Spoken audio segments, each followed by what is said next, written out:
Boa noite, meninos. Boa noite. Boa noite.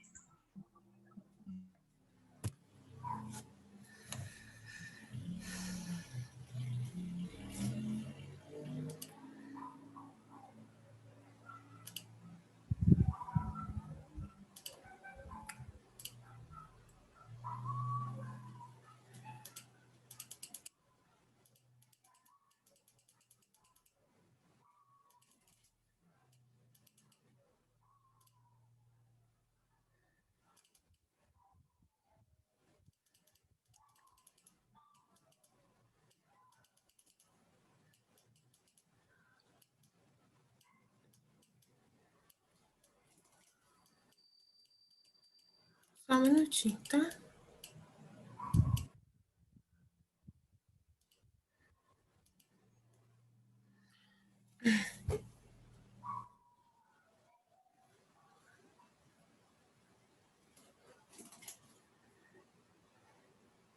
Tô enviando aí para vocês pelo chat os slides, tá? Da aula de hoje. Mas a Jéssica não tinha entrado? Eu tinha visto a Jéssica aqui, impressão minha.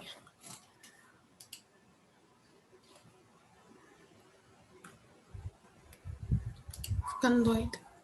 A Jéssica tinha entrado, gente? Eu tô ficando doida. Eu não vi, não. Não, ó, a Tati, ó. Eu confundi a voz dela com alguém. Vamos lá.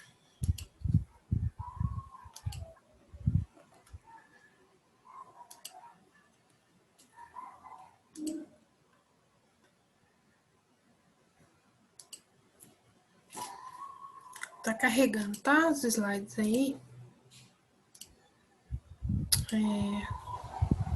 Nossa, tá como um projeto, não é projeto, tá? Depois eu vou trocar o título aqui.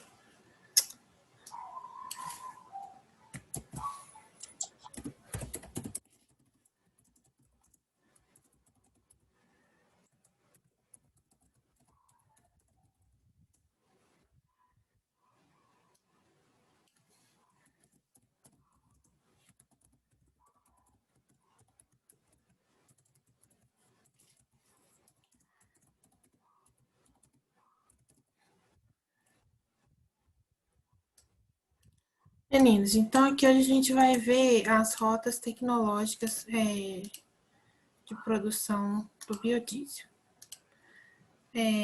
Bom, quando a gente fala em biocombustível, a gente acha mais coisas sobre etanol, biodiesel, biogás, né? O que a gente acha mais coisas assim. Os outros, né, são mais assim, difíceis da gente achar referência, achar em questões. Até o livro que eu peguei em inglês, ele só fala do etanol e do biodiesel. Aí depois a gente, posso até mostrar para vocês, e a gente vai vendo com um artigo, assim, que fala alguma coisa daquele tipo de biocombustível, tá? Então, vamos ver aqui esses que falam, primeiramente, esses que têm, assim, maior abrangência.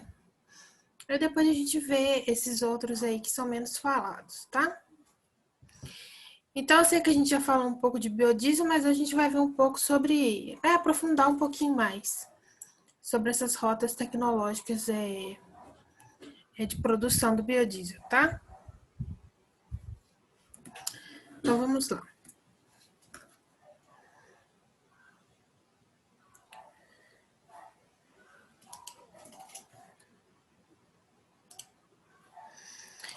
Então, a gente sabe que o biodiesel, o principal substituto aí do diesel, né, que vem de combustíveis fósseis, né. Então, o diesel, né, ele é um combustível que pode ser complementado por óleos vegetais modificados em alterações de motores. Então, o diesel, né, a principal forma que a gente vê o diesel sendo vendido para a gente é com a adição de biodiesel. Então, o diesel ele pode trabalhar com a adição desses óleos, de óleos vegetais, né? Não existem obstáculos técnicos ou normativos para o início da utilização de biocombustíveis em adição ao diesel, mas sua utilização implica disponibilidade dos insumos, segurança no abastecimento, capacidade de processamento pela indústria, integração final, circuito de distribuição. Então, a gente pode implementar, o diesel pode ser implementado por óleos vegetais. No caso, quando a gente faz a transesterificação desse óleo vegetal, a gente consegue fazer o biodiesel. Tem um motivo porque a gente não usa o óleo vegetal diretamente, por isso que a gente faz o processo de transesterificação. Mas quando a gente vai fazer essa adição ao diesel, a gente tem que, né, não existem aspectos técnicos ou normativos, como você está falando ali, tá?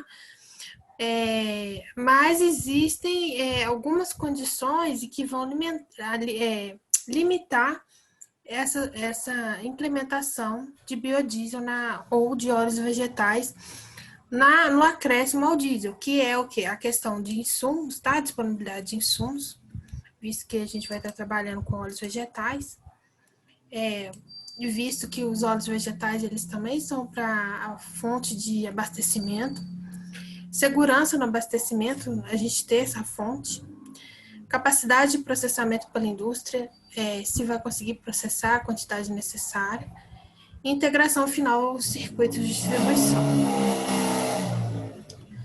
Então, a utilização aí no caso do biodiesel, né, que é um novo tipo de combustível, depende de outros fatores, de uma relação positiva entre a energia consumida no processo de produção e energia disponibilizada pelo combustível produzido. Então, ou seja, para ele ter, por exemplo, uma relação positiva, para ele ter vamos dizer, um custo-benefício bom, a gente tem que ver a quantidade de energia que a gente, né, usa para para consumir no processo e a quantidade de energia que ele disponibiliza para a gente poder estar trabalhando com ele, tá? O uso do biodiesel reduz emissões associadas ao diesel na base fóssil e trata-se de um produto não tóxico e biodegradável. Estudos da Europa com o biodiesel produzido da canola concluíram que, comparado ao diesel, o biodiesel puro reduz a emissão de gases de efeito estufa entre 40% e 60%. Então, aqui, os países, a Europa, Estados Unidos, eles também implantam esse tipo. Tem uma apostila que fala, depois eu posso mostrar para vocês, que fala desses estudos, né? Cada país assim vai ter sua oleaginosa, assim, que é mais disponível para poder fazer o biodiesel. E aqui ele está falando que na Europa, né, eles pelo tipo, né, de oleaginosa que eles usam, eles conseguem reduzir a emissão de gases de efeito de efeito estufa de 40% a 60%, tá? As reduções no Brasil a partir da soja não seriam maiores, tá? Então, não seriam maiores, mas deve, né, ficar em torno disso daí também, tá? Então, a gente consegue diminuir essa questão das emissões de gás de efeito estufa.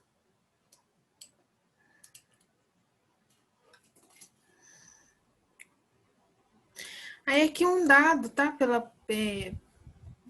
Que fala aqui, um dado só para vocês verem a dimensão de como que o biodiesel poderia estar sendo implementado. Em 2002, que né, tá bem distante da gente já, a demanda total de diesel no Brasil foi de 39,2 milhões de metros cúbicos, né, o de diesel, dos quais 76% foram consumidos em transportes, tá? O país importou 16,3 dessa demanda, equivalente a 1,2 bilhões. Como exemplo, a utilização de biodiesel a 5% no país demandaria, portanto, um total de 2 milhões de metros cúbicos de biodiesel. Então, ou seja, naquela época, a gente já tinha essa quantidade de diesel sendo implementada.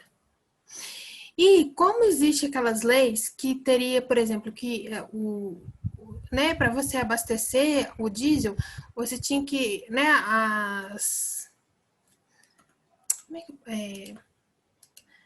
vamos dizer assim, as distribuidoras, elas tinham que fornecer o diesel com pelo menos 5% de biodiesel. Então, se você vendia 3,2 milhões de metros cúbicos de diesel, você praticamente era obrigado a produzir 2 milhões de metros cúbicos de biodiesel para ser implementado no diesel, porque a gente sabe que o diesel vendido, ele tem que ter uma porcentagem de biodiesel crescido, tá? Então, nessa época era de 5%. A gente vai ver que agora não é 5% mais, ele é bem maior. A tendência é só aumentar, tá? Essa quantidade de biodiesel adicionada ao diesel. Muitas oleaginosas podem ser usadas para a produção de biodiesel. A área para os 5% do diesel, B5 é o diesel com 5% de biodiesel, tá? Com oleogenas locais e usando apenas soja, dendê e mamona, seria cerca de 3 milhões de hectares. Então, a soja, o dendê e a mamona é o que a gente fala bastante aqui para nós. Mas a gente sabe que a gente pode usar também resíduo de frituras de óleo e entre outras oleaginosas. Mas partindo dessas oleaginosas que a gente plantaria para poder estar fazendo biodiesel, a gente gastaria cerca de 3 milhões de hectares, tá? A área de expansão possível para os grãos é de pelo menos 90 milhões de hectares. As áreas aptas para o dendê atingem na Amazônia cerca de 70 milhões de hectares, com alta aptidão de cerca de 40%.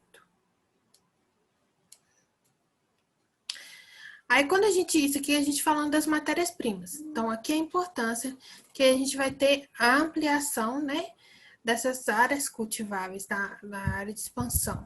Né? A gente vai investir nisso daí, vai ter que ser investido. Agora, vem a parte do emprego e renda, que também,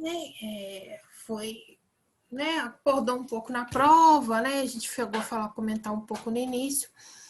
Então, justamente por causa dessa parte de aumentar os hectares e tudo, a gente vai ter a geração de empregos, né, a gente vai precisar de mais pessoas trabalhando para poder gerar essa quantidade.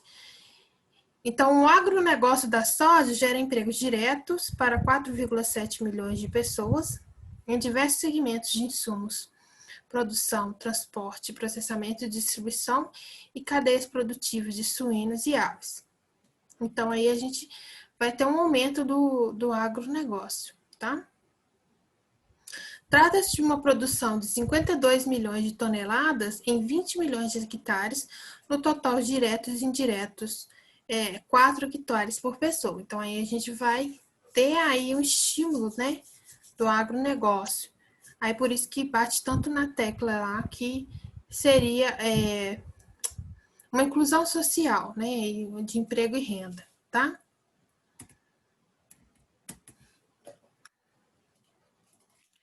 Agora, os custos de oportunidade e competitividade, tá? Aí, o que acontece, ó? Na Europa e nos Estados Unidos, o custo do biodiesel é hoje 1,5 a 3 vezes maior que o diesel mineral. não há previsão de reduções importantes para o custo no futuro. Isso aqui ele falou um tempo atrás, talvez a gente consiga, né, reduzir esse preço aí. O biodiesel é justificado por externalidades positivas, como meio ambiente, geração de emprego, segurança e balanço de pagamento. A gente sabe todas essas vantagens, meio ambiente, geração de empregos e tudo. Mas que um caso é certo, que o biodiesel, a produção dele, ele é mais caro do que a produção do diesel convencional, né? Então, ele acaba sendo mais caro. O mesmo ocorreria no Brasil, com exceção do possível caso da mamona, ou algumas oleaginosas que poderiam evoluir muito com a pesquisa agrícola. Então, a mamona, que talvez ela não consiga, né, extrair tanto óleo, alguma coisa, talvez dela poderia ser mais difícil a gente poder extrair esse tipo de óleo e talvez o processo ficaria mais caro, né? Então, dependendo da oleaginosa, poderia ser que ficaria mais barato, tá? Ou mais caro. Contudo, é preciso conhecer de modo mais detalhado os custos naturais esperados no futuro. Além de valorizar externalidades positivas importantes, como a geração de emprego e renda, é importante dimensionar os níveis de subsídios necessários, decidir sobre adequação ou considerar alternativas.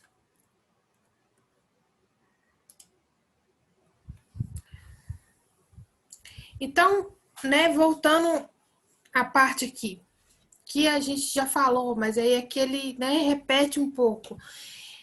Então, as matérias-primas, elas podem ser não só as oleaginosas, né, que a gente conhece, soja, dendê, óleos vegetais, mas também as gorduras animais. Então, gorduras animais, gordura de frango, todas as gorduras a gente também consegue fazer o biodiesel. Óleos e gorduras residuais, então você tem uma gordura residual, em vez, por exemplo, você faz sabão, né, mas você também, às vezes, também pode fazer um biodiesel e por meio de diversos processos. E tudo vai depender de como que aquele óleo, a sua gordura vai ter de ácido graxo livre, tá?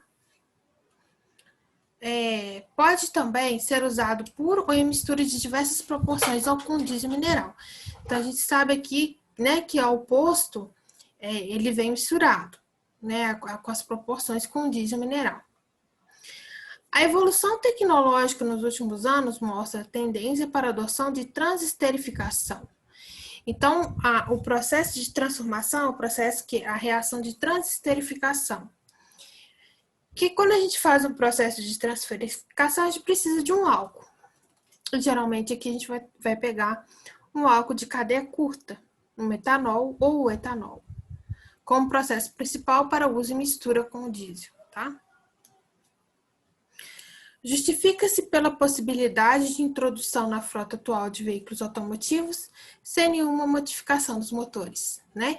É lógico que para você inserir esse biocombustível, nesse biodiesel, na frota atual, a gente precisa que ele passe em certos níveis de qualidade, em certas especificações, em certos parâmetros, né, que os biocombustíveis têm que entrar.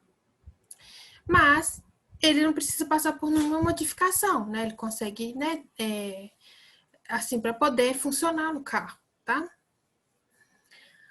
A diversidade de matérias-primas, processos e usos é uma grande vantagem, mas cada caso precisa ser analisado de acordo com as suas especificidades, tá? Então, o biodiesel é uma alternativa tecnicamente viável para o diesel mineral, mas seu custo, né, é de 1,5 a 3 vezes maior, o que torna não competitivo se as externalidades positivas, como o meio ambiente local, o clima local, a geração e a manutenção de emprego, balanço de pagamentos não forem consideradas, tá? Esses custos já consideram todos os créditos por subproduto, tá? Então, aí, o nosso subproduto principal, quando a gente está produzindo biodiesel, é a glicerina, tá? Essa glicerina a gente vai dar um jeito aí de estar vendendo ela, né? De estar fazendo alguma coisa com ela. Não são previstas possibilidades de redução significativa no custo de produção para os óleos vegetais usados na Europa para o biodiesel. Trata-se de processos agrícolas e industriais muito conhecidos, maduros e eficientes. O custo de referência de diesel mineral sem imposto, utilizando a análise, é $22 o litro. Isso aqui, né, na época que foi escrito isso aqui. Hoje em dia a gente não tem muito como parâmetro. Agora vamos ver aqui algumas vantagens do biodiesel, alguns cuidados que a gente deve ter, tá? Olha só. Então, primeiro você já sabe que é a questão ambiental. Porque o biodiesel ele vem de uma fonte renovável, que é a biomassa, que é justamente esses óleos vegetais extraídos da biomassa, né? Então, uma das vantagens, ela melhora a lubricidade do diesel. Então, quando ele é incorporado ao diesel, ele melhora essa questão. Acontece as menores emissões de poluentes locais e gases de efeito estufa. Então, os gases de efeito estufa, que são os SOX e o NOx, são menos, né? E também os gases lá de efeito estufa e os outros gases lá de chuva ácida também, tá? É não tóxico e biodegradável. Em baixas concentrações não existe mudanças nos motores. O balanço energético é sempre, na Europa, positivo, embora varie com matéria-prima e com o uso dos subprodutos. Então, ou seja, o balanço energético, o quanto que a gente gastou na produção versus o quanto que a gente consegue produzir de energia com ele, é sempre positivo. Mas isso depende também da matéria-prima que a gente está utilizando. Em questão também da parte financeira, tá? Agora, quais cuidados que a gente deve ter quando a gente está produzindo? A gente vai gerar grandes volumes de glicerina. Então, olha só, quando a gente está fazendo biodiesel, a gente tem um subproduto, que é a glicerina. Então, se a gente vai produzir muito biodiesel, a gente vai gerar muita glicerina. E aí, o que a gente vai fazer com tanta glicerina? Bom, a glicerina, ela é um produto que é muito usado na indústria de farmacêutica, de cosméticos, né? Então, shampoos, em produtos cosméticos em geral. Então, você consegue dar um destino para essa glicerina. Só que como você vai ter grande quantidade, você vai ter que vender ela a valores inferiores, tá?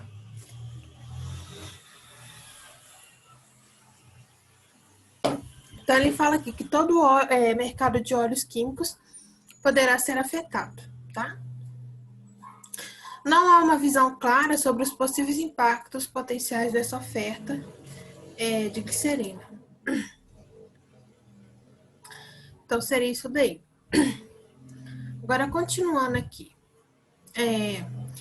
Então, pelo ciclo, né, que a gente fala, por que a biomassa ela é renovável, por que ela gera menos poluição? Porque acredita-se que, pelas as quantidades de CO2 que ela emite, esse CO2 é reincorporado no ciclo e das plantas, né? Então, como você tem que plantar mais, essas plantas vão absorver esse CO2. Então, acaba que a gente gera menor poluição. Consequentemente, menor efeito estufa. E aqui, no caso, o biodiesel, ele gera menos SOX e NOx, tá?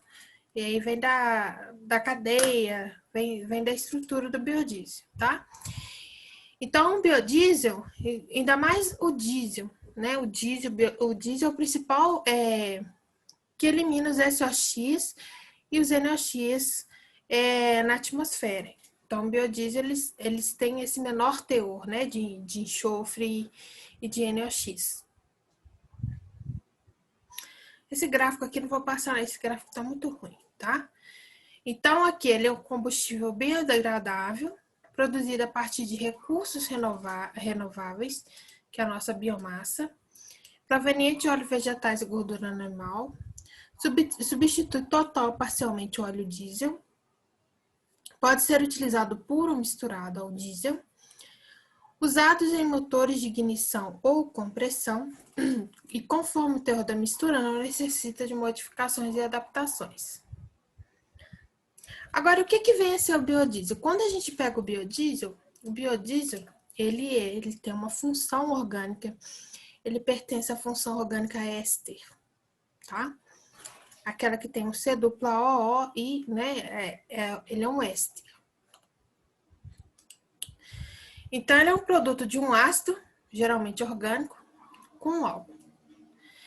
Enquanto o diesel é uma N-parafina, uma normal parafina, subproduto do petróleo processado das refinarias. Então, aí é a grande diferença entre eles, né? Então, o diesel aí vai ser um hidrocarboneto e o biodiesel para a gente vai ser aí um éster, tá?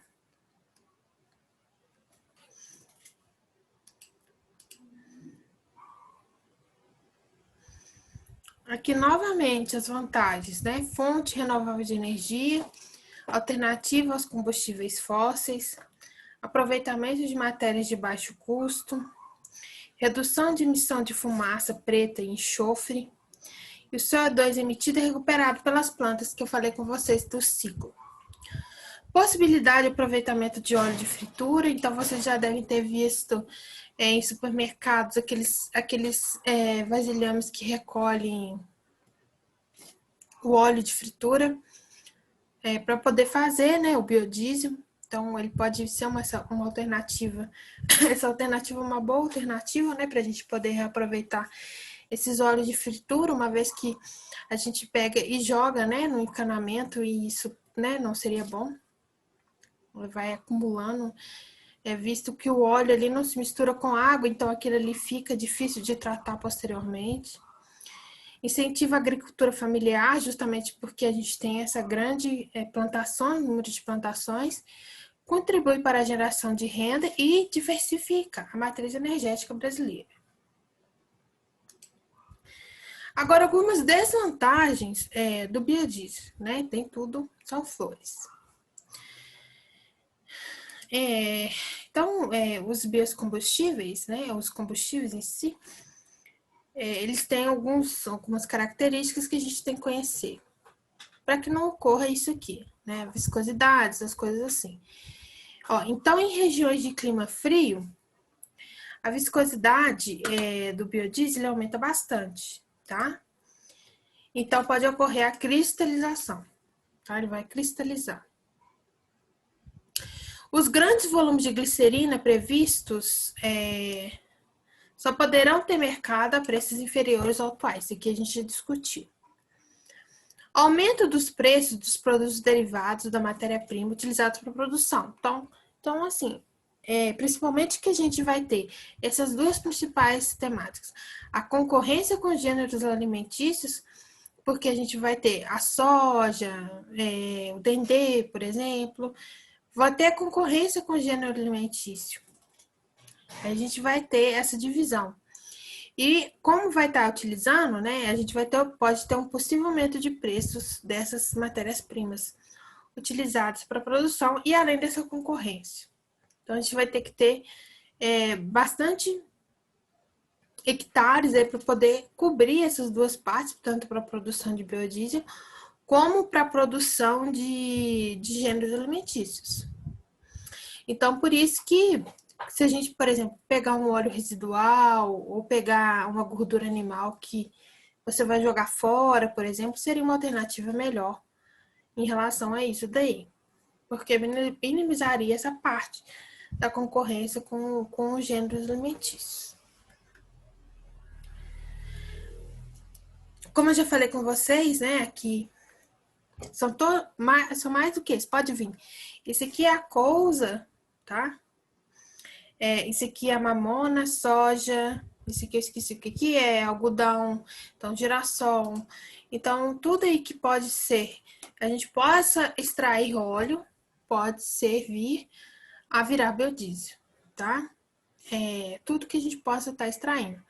É lógico que algumas matérias-primas, elas vão ser mais difíceis da gente extrair.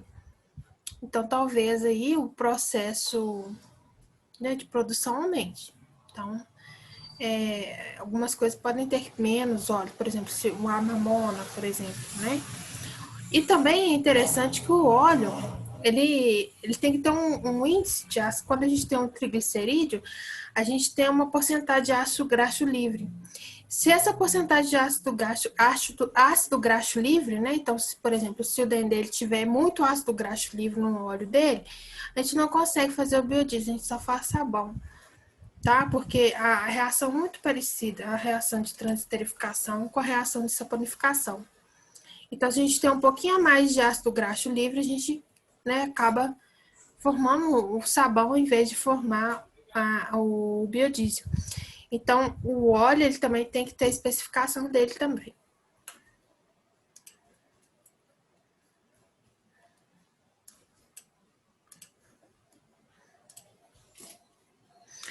Aqui também ele mostrou o rendimento na produção de biodiesel, ou seja, quais que são aquelas matérias-primas que dão maior rendimento. Aqui a gente vê que, ó, a porcentagem de teor,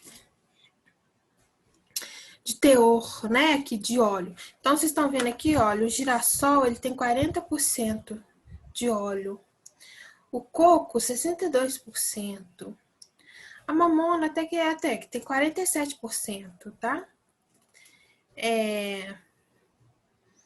Aqui é os rendimentos prováveis, tá? Rendimento provável, vamos ver quem... Assim, o rendimento provável. Qual que teria o rendimento maior? Provável. Seria o dendê? 5.950.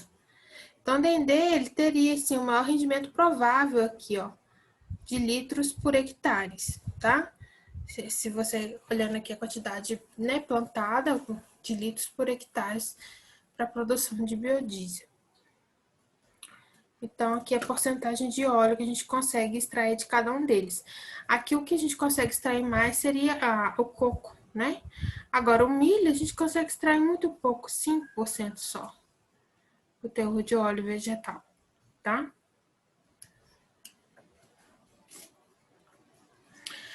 Como eu já tinha falado anteriormente para vocês, então o Brasil ele tem uma potencialidade enorme de biomassa na casa dessas oleaginosas. Então a gente vê que no Nordeste tem boa parte de mamona e algodão. No Sul a gente tem bastante girassol.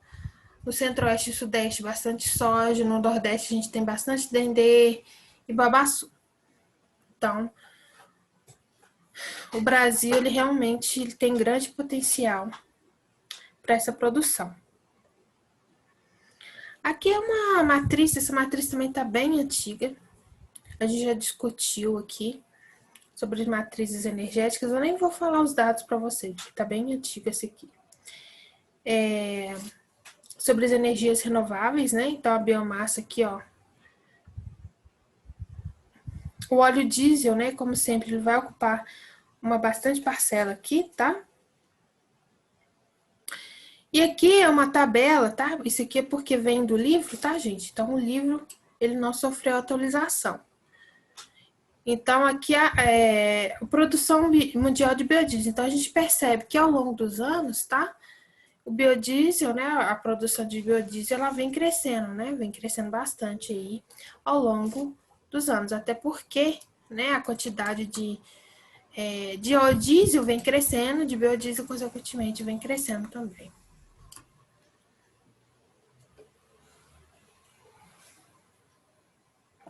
Aqui a gente tem as variações do biodiesel, aí a gente chama B e um número. O número seria a porcentagem. B2, quer dizer que eu tenho 2% de biodiesel. B25, 25%. B36, 36%. B100, 100%. Esse B, ele pode ser o que for. Depende da quantidade que eu colocar de biodiesel no diesel, tá? Então, se eu tiver um diesel, que eu falo que é B25, quer dizer que eu tenho 25% de biodiesel no diesel. Então, eu tenho 25% de biodiesel e 75% de diesel. Agora, esse dado aqui é de 2013, mas aí eu já tenho o dado aqui atualizado para vocês, tá? Então, em 2006, o governo autoriza a utilização de 2% de diesel e biodiesel em caráter voluntário. Aí começou por aí, em 2006. Obrigatoriedade de utilizar 2% em janeiro de 2008. Então, era voluntário, depois passou a ser obrigatório os 2%. Aí em julho passou a ser 3%, depois passou a ser 5% a partir de 2010 até 2013.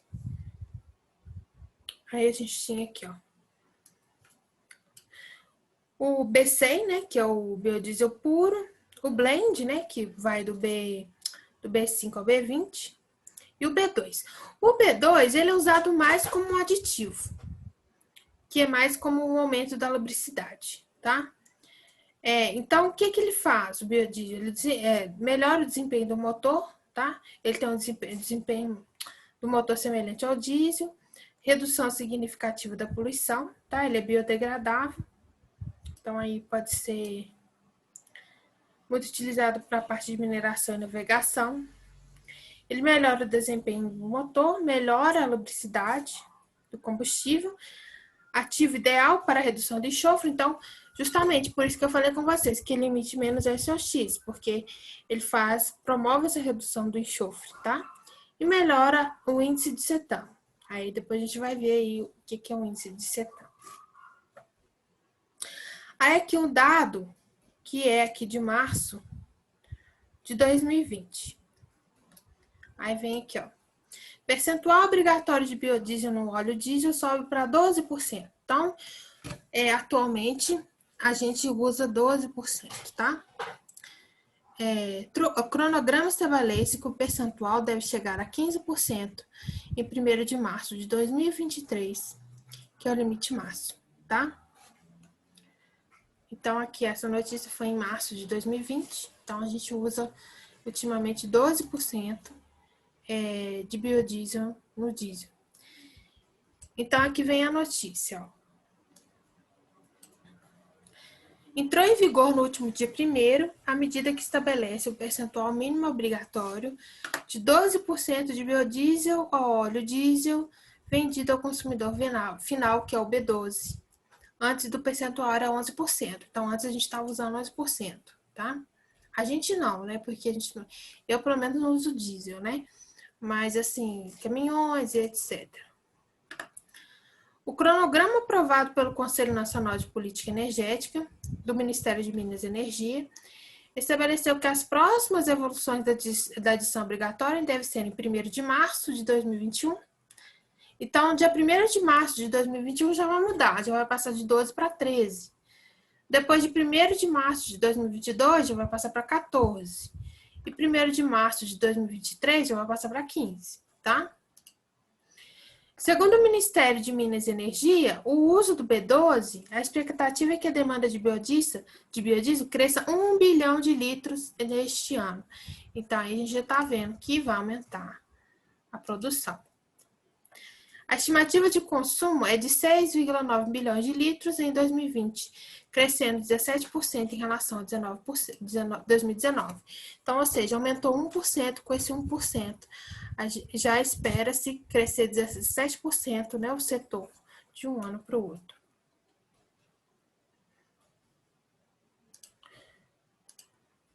A adoção do novo percentual no mês de março coincide com o início de nova safra da soja, que é a principal matéria-prima.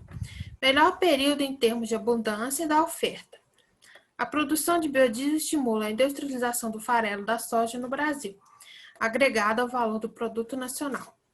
Em 2020, as projeções mostram que 25 milhões de toneladas de soja serão produzidas no país. Justamente a parte que eu falei com vocês. Vai aumentar também a parte da produção, né? A produção dessas oleaginosas, tá bom? Meninos, tá faltando 1 minuto. Vou fazer o seguinte. Vamos dar um intervalo de 5 minutinhos, tá? Só pra me beber uma água. Aí a gente volta, tá? Só pra descansar a voz. Aí a gente volta, tá bom? Aí volto daqui.